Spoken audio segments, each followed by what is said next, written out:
बिस्मिल्लाहिर्रहमानिर्रहीम। अस्सलाम वालेकुम। एक आज़म सवाती की प्रेस कॉन्फ्रेंस थी जिसने लोगों के दिलों को झंझोड़ दिया था, और एक आज की शहबाज गिल की प्रेस कॉन्फ्रेंस जो तारीख कभी नहीं भूल पाएगी। शहबाज गिल की प्रेस कॉन्फ्रेंस का कुछ हिस्सा हम आपको दिखाने जा रहे हैं।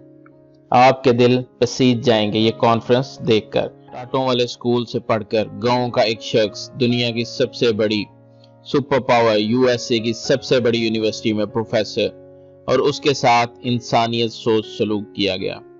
आज वो शख्स मजबूर हो गया ये सब बातें करने पर। आप ये प्रेस कॉन्फ्रेंस देखिए और इस शख्स का दर्द महसूस कीजिए और सोचिए कि इस मुल्क के खुदादाद में कानून नाम की कोई चीज बाकी है। इससे पहले चैनल को सब्सक्राइब जरूर कीजिएगा। मैं तो एक गद्दार आपको मिल गया हूं, मुझे तो आप 2 डालेंगे तो 2 डालें, लेकिन कम से कम इससे 2 फायदे होंगे।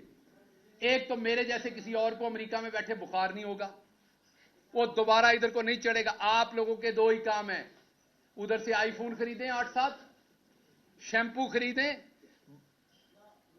बॉडी वॉश खरीदें, इधर के लिए और तोहफे खरीदें, बैग बनाएं, इधर हंस के तस्वीरें खिंचवाएं और वापस दफा हो जाएं। इधर हक मत मांगिएगा अपना बराबरी का, क्योंकि आपको आदतें पड़ी हुई हैं वहां की, आपको जुकाम हुआ है वहां का। वहां आपको दी जाती है बराबर की इज्जत। यूनिवर्सिटी ऑफ इलिनॉय में मुझे कोई गद्दार नहीं कह सकता था अमेरिका का, हालांकि मैं अमेरिका का शहरी नहीं था। मैंने अमेरिका के साथ वफादारी का हल कभी नहीं दिया था, लेकिन वहां मैं खुल के बात करता था, मुझे कोई गद्दार नहीं कह सकता था। लेकिन जिस मुल्क में मेरे दादा ने अपना सब कुछ छोड़ के पांव रखा, जिस मुल्क के लिए सब कुछ कुर्बान किया, वहां पर एक दफा नहीं 2 दर्जन गद्दारी के मुकदमा थे मेरे ऊपर। पूछा भी नहीं जा रहा, कोई जालिम पूछ भी नहीं रहा कि शहबाज गिल इनको लड़ लोगे। अब आपने अगर मुझे उम्र कैद या आपने मुझे सजाए मौत देनी, वो तो एक पर्चे में ही दे लोगे, तो 2 जान छुड़ाओ। आपने मुझे सजाए मौत देनी, दे दे, जान छुड़ाएं, क्योंकि मैं इस जिल्लत की जिंदगी में सजाए मौत से कम आपसे नहीं लूंगा। देनी है तो अब आपको मुझे सजाए मौत देनी है। मैं अदालत से मांगूंगा कि मुझे सजाए मौत दी जाए, क्योंकि मैं इस जिल्लत की जिंदगी नहीं जीना चाहूंगा। जो आप मेरे माथे पे लिख रहे हैं, इस्माइल गिल का पोता गद्दार नहीं है इस मुल्क का। आप किस तरह मुझे आपने मारा, मैंने गिला नहीं किया, मैं इतने महीनों से चुप हूं, क्योंकि इधर से उठाऊंगा अपना पेट नंगा होगा। मेरा मुल्क है ना, नहीं बात की मैंने, किसी ने कहा डर गया। आपने देखा जो आपके पास 1 घंटा 2 घंटे रहे, उन्होंने बाहर आके क्या किया। मैं 16 दिन रहा आपके पास, मैं चुप हो गया। सब्र है हम लोगों में, हम गांव के लोग हैं, हमें बड़ा सब्र है। हम लगे हुए जख्म भी माफ कर देते हैं, बहुत सब्र है। लार्जर गुड के लिए बहुत कुछ करते हैं हम लोग। मुझे पता है मेरे मुल्क को इसका नुकसान होना है। मुझे मेरी यूनिवर्सिटी ने कहा कि बताओ यहां किसको लिखना है। आपको पता है मैंने आज तक अमेरिकन एम्बेसी को खत नहीं लिखा। मेरी बीवी वहां बैठी है, मैंने उसे मना किया आपने किसी को ईमेल नहीं करनी।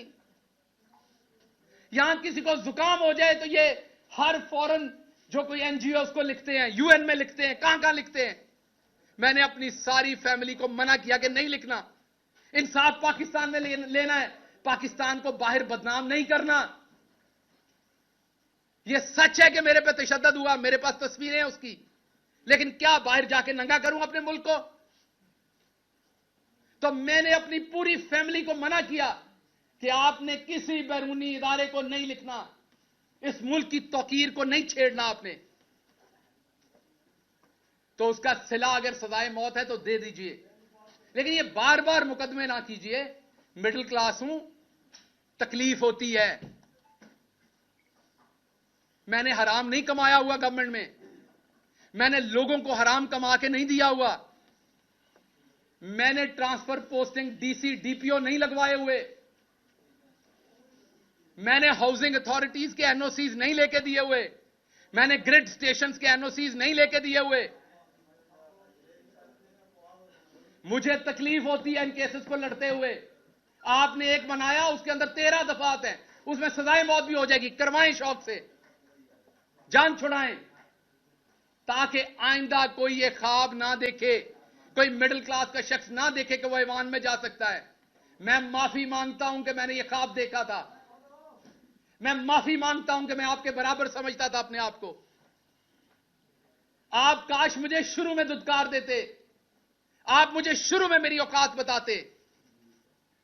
सो इसलिए मैं दोबारा आपको कहता हूं, मेरे पे मुकदमा करने सामने करें, ये छुपा छुपा के ना करें। मैं इतना ताकतवर शख्स नहीं हूं, ना मेरे पास कोई इतना नेटवर्क है पाकिस्तान के अंदर कि मैं आपके छुपे हुए मुकदमा ढूंढ लूंगा, कभी वहां से बलूचिस्तान से। वो मैंने जहां पे मेरे पे मुकदमा किया मैंने देखा है, वो 22 घंटे की मुसाफत है। तो उससे बेहतर नहीं आप इधर ही सजाए मौत दिलवा दे। मेरे घर वालों को लाश लेने की भी आसानी होगी, वहां से उस जेल से कैसे लाश लेके आएंगे। तो कुछ तो सोचें। या ये जुर्म मेरा ये है कि मैं मिडिल क्लास से हूं, आपने फड़का के रखना है। मैंने कभी नहीं कहा कि किसी इवन नून लीग के किसी बंदे को आज तक मैंने नहीं कहा कि उसे जेल में डालें। मैं मुजफ्फरगढ़ से निकला, हमारी हुकूमत थी उस शाम को, मैंने कहा मैं सबको माफ करता हूं। आपको मेरी प्रेस कॉन्फ्रेंस याद होगी, मुजफ्फरगढ़ में मुझे पकड़ा गया था, हमारी हुकूमत बन गई थी। मैंने कहा यहां से ऐलान करता हूं, मेरी पार्टी किसी नून लीग वाले को सियासी मुखालफत बयानबाजी में अंदर करेगी, मैं खिलाफ खड़ा हूंगा जाके। अभी भी कहता हूं, हमेशा खिलाफ खड़ा हूंगा। एक तरफ करप्शन करने वाले नवाज शरीफ के बेटे की तस्वीर लीक हो गई थी, तस्वीर लीक हो गई थी, कुर्सी पे बैठे साथ टिश्यू पेपर का डब्बा भी था, और मेरी रात के 2 बजे तशद्दुद करके मेरा ये जबड़ा तोड़ के तस्वीरें खींच के मुझे ह्यूमिलिएट करने के लिए रिलीज की गई, इसलिए कि मैं चौधरी नजीर अहमद गिल का बेटा था, मैं मिडिल क्लास था, मेरा कोई रौला डालने वाला नहीं था।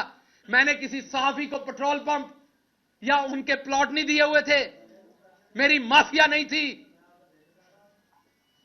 ख्याल करें कुछ, ख्याल करें, ये ला इलाहा इल्लल्लाह मोहम्मद रसूलुल्लाह के नाम पे बना है मुल्क। ख्याल करें कुछ, अगर आम आदमी गलती से पहुंच जाता, ख्याल करें कुछ। बड़े सारे ख्वाब है मेरे गांव के मेरे साथ जुड़े हुए, बड़ी सारी ख्वाहिशें हैं उनकी अभी, और मैंने सब लोगों की तरह उनको डबोया नहीं है। आपने मुझे 16 दिन रखा, आप मुझे दोबारा 16 दिन रखें, मेरे पे एक छींटा करप्शन का निकाल के दिखाएं। पाकिस्तान में आज करप्शन करना नॉर्मल है। मेरी फैमिली ने एक दफा 2000 रुपए का पेट्रोल, सरकारी गाड़ी का 2000 रुपए का पेट्रोल जो है वो प्राइवेट गाड़ी में डाल दिया। मैंने अपनी फैमिली से लड़ाई की, मैंने वो 2000 का पेट्रोल उसी टाइम कैश के साथ सरकारी गाड़ी में डाला। मैंने इबादत समझ के ये काम किया है। सो इसलिए या तो मुझे सजाए मौत दे, ये वाले काम मेरे साथ ना करें। हर दूसरे दिन है आप मेरे पे एफआईआर दे देते हैं। मैं राणा सनाउल्लाह साहब उसके बाद कहते हैं कि जी भुगते हैं जी, इनके रोने निकल गए। मैं मास्क मांग रहा था, मैं रो नहीं रहा था।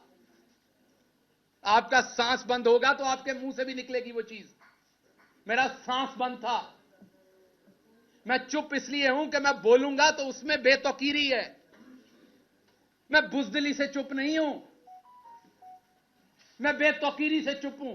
गुस्सा है अभी मेरे अंदर, मैं किसी अपने के बारे में कुछ गलत ना कह दूं, क्योंकि मैं गलत, आप अपना आपके साथ गलत भी करता है ना तो आप गलत वापस नहीं कह सकते। जिससे आपने सारी जिंदगी प्यार किया हो ना, आपके साथ वो ज्यादती भी कर जाए तो आप वापस गलत नहीं कहते। मुझे अदराक है कि मेरे मुंह से कुछ गलत नहीं निकलना चाहिए, वरना इससे ज्यादा मेरे साथ और क्या होना है। जो हो चुका है, जो हो रहा है, मेरी आपने पूरी जिंदगी पिछले 6 महीने में तबाह करके रख दी। आप यहां तक नहीं रुके कि आपने मेरी बीवी पे झूठे केसेस बना दिए। मेरी बीवी जो कि एक प्रोफेसर है, पढ़ाती है, वहां पे पढ़ती है, पीएचडी कर रही है, आपने उसमें झूठे केसेस बना दिए ताकि वो पाकिस्तान ना आ सके। मुझे आपने ईसीएल पे डाल दिया ताकि मैं अपनी फैमिली से ना मिल सकूं। सब कबूल है, गद्दार मत कहिए, गद्दार नहीं हूं मैं। और जो करना है वो एक एफआईआर में कर लीजिए, आपके हाथ में है। और मैं आपको बता दूं, मुझे किसी ने नहीं बचाना, मुझे यह भी बताया। अगर फांसी आपने देने का सोच लिया तो लगनी है, मैं हाजिर हूं, क्योंकि मैं बच नहीं सकता। तो मैं अब और क्या सोचूं, तो मैं हाजिर हूं, अब कर लीजिए। अगर जिंदगी इतनी लिखी तो ऐसे सही। लेकिन आपको पता है कि जिस दिन सजाए मौत दी जाती है उस दिन भी नहला के धुला के दी जाती है। उस दिन भी आपको खाना खिलाया जाता है। आपकी किसी सूरत तजलील नहीं की जाती। ये तजलील ना करें कि मुझे पता ही नहीं होता एफआईआर कहां है। मैं हर रोज नई एफआईआर ढूंढ रहा हूं, अदालतों के चक्कर लगा रहा हूं, जी बता दे मेरी एफआईआर कहां है। और आवाज बुलंद करता हूं कि पार्टी के लोग मुकदमे नहीं करते, कहते हैं जी पार्टी पे तनकीद कर रहा है। और भाई मैं बता रहा हूं, मैं असद उमर को देखता हूं, वो हर अदालत की पेशी पे खुद पहुंचे होते हैं। खबरों का महाज चैनल को सब्सक्राइब करना मत भूलें। वीडियो को लाइक करें, शेयर करें और कमेंट सेक्शन में अपनी राय का इजहार ज़रूर करें।